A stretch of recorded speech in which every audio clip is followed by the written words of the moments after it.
Le Maroc est un modèle de coexistence judéo-arabe par excellence, a affirmé André Azoulay, conseiller de Sa Majesté le Roi.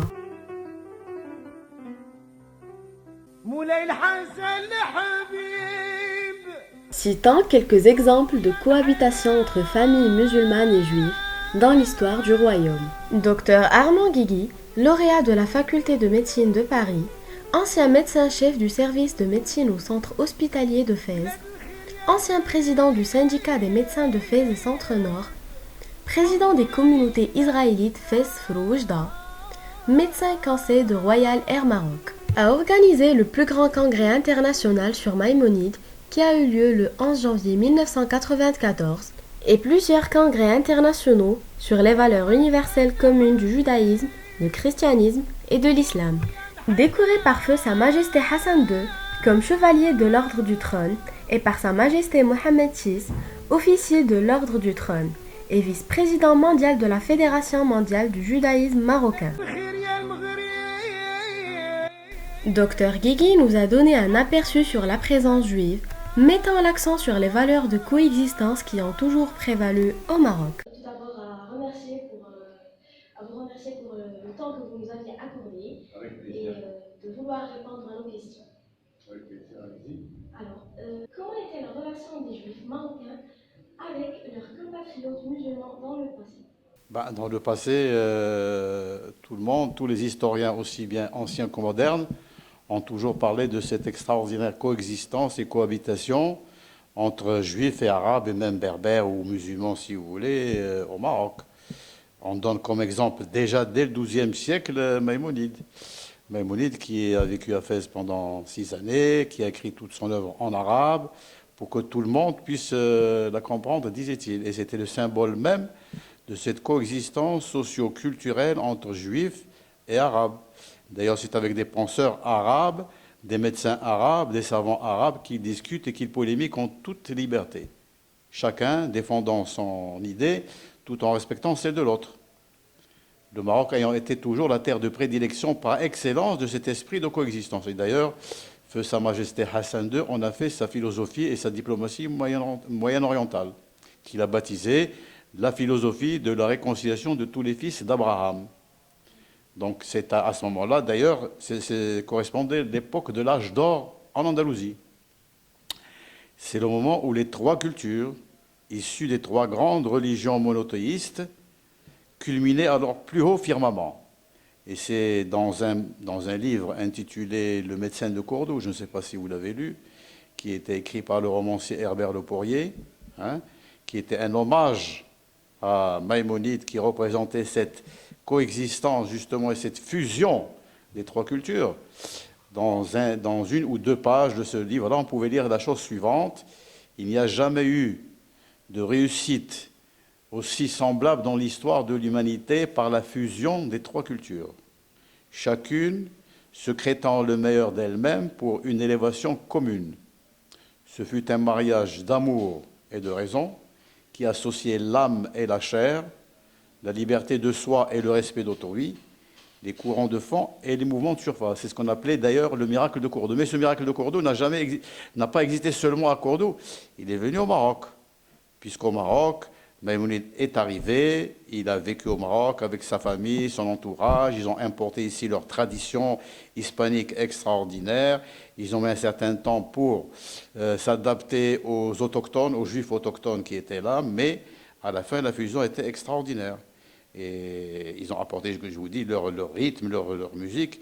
Et dans les mosquées et dans les synagogues, on récite exactement les prières de la même manière, sous les mêmes refrains de musique judéo-arabo-andalouse. Je peux vous dire une anecdote. Par exemple, un jour, Haïm Louk, je ne sais pas si vous connaissez Haïm Louk, c'était un grand chanteur qu'on a souvent invité ici au Festival international des musiques sacrées du monde à Fès.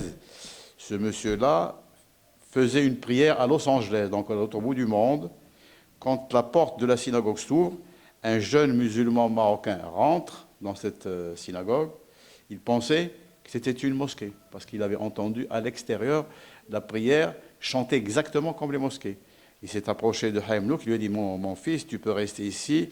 La synagogue, la mosquée, c'est la même chose, tu peux rester chanter et prier avec nous. Voilà donc un exemple typique de la coexistence entre juifs et arabes ou berbères ou musulmans dans le passé. Dans le passé d'ailleurs, souvent, même dans le commerce où il y avait, si vous voulez, de rudes perspectives, des gens, des juifs et des musulmans ou des arabes, si vous voulez, décider d'un contrat simplement en se tapant les mains, sans papier, sans rien du tout. Tellement il y avait la confiance et la coexistence. Et d'ailleurs, il y a même des historiens qui ont décrit l'existence de maisons mixtes dans le Haut-Atlas. Une partie de la maison était occupée par une famille juive. L'autre partie était occupée par une famille soit arabe, soit berbère, soit musulmane simplement. Alors la cour où jouaient les enfants était commune. La terrasse où les femmes étendaient leur linge était commune. Mais chose extraordinaire qui dénote cette coexistence dans le passé, c'est que la cuisine aussi était commune. Or, dans la cuisine, les juifs doivent observer des règles strictes de la cacheroute. Ne pas mélanger par exemple le lait et la viande, ne manger qu'un certain type de poisson, ne pas cuisiner le Shabbat. Eh bien, pour rester en cohabitation extraordinaire et coexistence extraordinaire, la famille arabe ou musulmane observait exactement les mêmes rites de cacheroute dans cette cuisine. Voilà un exemple extraordinaire dans l'histoire de l'humanité. Comment l'évaluez-vous dans les temps qui courent? Moi, d'après moi, la perspective n'est pas très bonne. N'est pas très bonne. Pourquoi? Parce que ce pan extraordinaire de l'histoire, d'ailleurs que Sa Majesté Mohammed VI, que Dieu le glorifie, a toujours répété lors de n'importe quelle inauguration, que dans la nouvelle Constitution, il est bien inscrit que la branche amazigh, subsaharienne et hébraïque font partie intégrante et originale de l'histoire du patrimoine du Maroc. Et ça, malheureusement, ça n'a pas été transcrit ni dans les mosquées, ni dans les écoles, ni dans la rue, ni dans les espaces publics. Et ça, c'est un grand défaut, justement, des historiens marocains ou de la société marocaine, parce que les jeunes, actuellement de 25 à 50 ans, ne connaissent pas du tout, parce qu'ils n'ont jamais vécu ce type de coexistence dont nous avons parlé tout à l'heure. Et pour cette raison-là, nous avons créé il y a quelques années le club Mimouna. Je ne sais pas si vous êtes au courant du club Mimouna, qui est issu de l'université Akhawin d'Ifran, qui est chargé, qui a été créé par une trentaine de jeunes étudiants musulmans, tous musulmans, et qui ont compris ce hiatus-là, et qui ont essayé, qui essayent de le transmettre aux jeunes de leur âge à travers le Maroc et même à travers le monde. Voilà.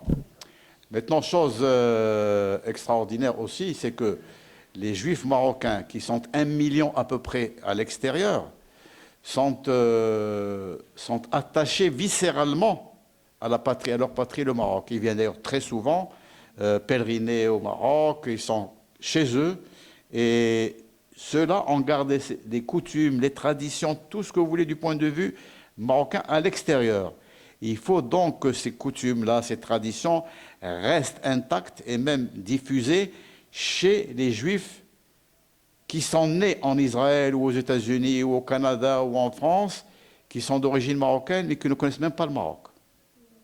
Ce sont ceux-là à qui il faut transmettre justement cet esprit de coexistence et de cohabitation. D'ailleurs, je vais vous donner encore un exemple très simple. Il y a 2 ou 3 ans, j'étais en train de voir une émission de télévision française, je crois que c'était TV5, la speakerine interrogeait une dizaine d'étudiants israéliens de passage à Paris. Parmi ces étudiants israéliens, elle a interrogé un qui était d'origine marocaine. Il est né en Israël, ses parents sont marocains, il ne connaît pas du tout le Maroc. Alors il lui a posé la question suivante. Il lui a dit, monsieur, vous, qui êtes né en Israël, donc israélien, de nationalité israélienne, mais vos parents sont d'origine marocaine, vous n'avez jamais été au Maroc, vous ne connaissez pas le Maroc, comment vous vivez votre marocanité en Israël? Quelle est la réponse? Il lui dit, madame, je vais vous raconter une histoire. Quand il y avait la Coupe du Monde de football, quand le Maroc jouait, les rues de Tel Aviv et de Jérusalem étaient vides. Tout le monde regardait le match. Et moi, lui, avec mon père et ma mère, on regardait le match. Et quand le Maroc a marqué le premier but, mon père, il a sauté sur la table de la salle à manger, commencé à danser, à chanter. Voilà le... Quel est votre avis concernant les perspectives de M. Ala Idrissi? Mais quelle est sa perspective, lui? Par rapport à la coexistence de... S'il n'y a pas des clubs qui se crée comme celui de la Mimouna et qui essaie d'inculquer aux jeunes Marocains musulmans aujourd'hui cette coexistence, cette tradition qui a toujours existé entre juifs et arabes ou juifs et berbères. Pour moi, c'est la même chose. Juifs, arabes, berbères, tout ça, c'est pareil. Hein. S'il n'y a pas cela, la perspective n'est pas bonne. Donc, il faut absolument créer ce lien entre les juifs qui sont à l'extérieur, qui ont gardé un attachement viscéral avec le Maroc, et ceux qui sont ici, qui malheureusement, dans la communauté, deviennent de plus en plus petites, parce que les gens, à la fin, émigrent vers l'extérieur, voir leurs enfants, etc. etc. C'est ce que j'appelle, moi, l'immigration goutte à goutte. Donc la perspective n'est pas bonne, à moins qu'il y ait une prise de conscience. D'ailleurs, ça a été le but du dernier congrès de Marrakech d'il y a une quinzaine, une vingtaine de jours. Quels seraient les conseils que vous souhaiteriez partager avec la jeunesse dans ce sens? Les conseils, c'est la création de milieux sociaux, d'organismes sociaux également, ou même carrément revoir les livres dans les écoles pour enseigner ce pan de la culture judéo-marocaine qui n'existe pas dans les histoires, dans les livres des écoles actuellement. Et c'est à partir de là qu'il faudrait réapprendre cet esprit de coexistence à l'école d'abord. D'accord. Pourriez-vous nous parler des symboles de la coexistence à travers le patrimoine juif? Le symbole, il y a une fusion totale entre les traditions juives et musulmanes ou arabes, même dans la gastronomie. Parce que justement, les traditions culturelles, religieuses, folkloriques, vestimentaires, même du point de vue culinaire, ils n'ont pas tardé à traverser la porte des mosquées ou des synagogues pour atterrir dans les familles et les milieux sociaux. Donc vous l'avez universalisé. Ah oui, universalisé, puisque, je vous dis, dans le congrès d'il y a une quinzaine, une vingtaine de jours à Marrakech, il y avait 250 personnes venues du monde entier, du Canada, d'Israël, de France, des États-Unis et même d'Australie. Des juifs marocains qui habitent à l'extérieur, qui sont actuellement à peu près 1 200 000. Et à propos de la contribution des juifs dans la lutte pour l'unité nationale. Oui, alors là, il faudrait, je vous conseille de lire le magazine Zaman. Le dernier magazine Zaman, il parle justement des juifs qui ont contribué, après la libération donc, et l'indépendance du Maroc, à travailler pour l'indépendance du Maroc contre la France. On peut citer par exemple Abraham Serfati, Simon Lévy et d'autres personnes. Mais tous ces gens-là, au départ, c'était des juifs qui avaient une idéologie communiste. Et c'est avec cet esprit si vous voulez, de parti communiste qu'ils ont travaillé leur nationalisme marocain. Quelle est votre vision quant aux activités à déplorer au profit de la jeunesse et de la nation pour une coexistence saine? Ce sont les conseils qu'on donne aux jeunes de créer des milieux ou des possibilités à l'école, dans la famille, dans les clubs sportifs, etc., de parler de ça. Parce que les jeunes Marocains, il y a des jeunes Marocains ici qui ne savent même pas ce que c'est qu'un juif. Ça leur pas parce qu'ils n'ont pas appris par leurs parents cet esprit de coexistence dont j'ai parlé tout à l'heure et dont Maïmonide a déjà été le symbole au XIIe siècle. Bon, monsieur Guigui, merci. Avec plaisir. J'espère que ça va faire bouger les gens. Bien sûr, ça sent. A envoyé un photographe spécial qui cherche ses photos dans tout le monde. Il est venu ici, il a pris ces 2 photos.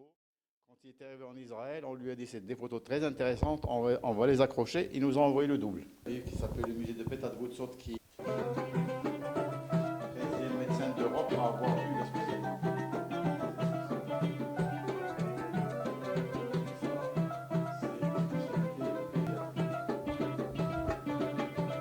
Israélien qui s'appelle Farouk Ammar. Arabe, c'est un député arabe, israélien, qui va dédicacer ça parce qu'on devait organiser un tournoi de basket. Ça, c'est le certificat de la reproduction humaine. Tous les médecins, à la fin de leurs études, pour obtenir la thèse, et donc le titre de doctorat en médecine. C'est la prière de Maïmonide, écrite en arabe, en français et en hébreu, d'experts près les tribunaux.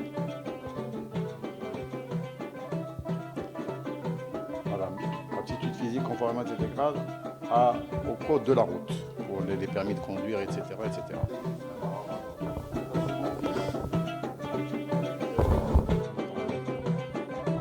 C'est avec Sarkozy.